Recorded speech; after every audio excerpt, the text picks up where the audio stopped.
আমি অকল কওঁ technical analysis, fundamental analysis, chart চাওঁ এণ্ড ফাণ্ডামেণ্টেল এনালিচিছ কৰোঁ, কেছ ফ্ল' চাওঁ, ভেলুৱেশ্যন চাওঁ।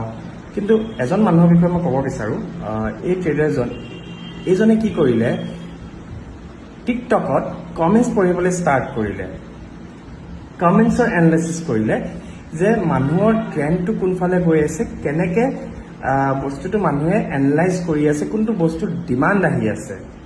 আৰু অকল ছ'চিয়েল মিডিয়া স্ক্ৰল কৰি কৰি তেওঁ এইটো আইডিয়া লগাই ল'লে যে কোনটো প্ৰডাক্টৰ ডিমাণ্ড বাঢ়িব পাৰে, আৰু তেনেকৈ কৰি অলমষ্ট $42 মিলিয়ন তেওঁ আৰ্ণ কৰিলে। $42 মিলিয়ন যদি মই কওঁ, এৰাউণ্ড 1000 কোটি টকা হৈ যাব।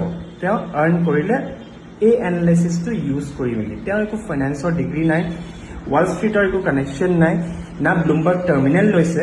তেওঁ এই বেচিক বস্তুটো এনালাইজ কৰি মানুহৰ ডিমাণ্ড কি, আল্টিমেটলি ডিমাণ্ডে মাৰ্কেট প্ৰাইচ, ষ্টক প্ৰাইচ এটা কেনেকৈ ড্ৰাইভ কৰে, সেই বস্তুটো তেওঁ জানে।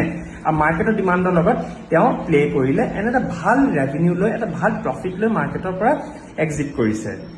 চ' এনেকুৱা এনালাইচিছ, এনেকুৱা ইউনিক এনালাইচিছ আমি ট্ৰাই কৰিম শ্বেয়াৰ কৰিবলৈ। আপুনিও যদি কিবা এনেকুৱা ইউনিক এনালাইচিছ ইউজ কৰে, আমাক জনাব পাৰে। আমি সকলোৱে আগতে এইটো প্ৰস্তুত কৰিবলৈ চেষ্টা কৰিম। Thank you and have a nice day.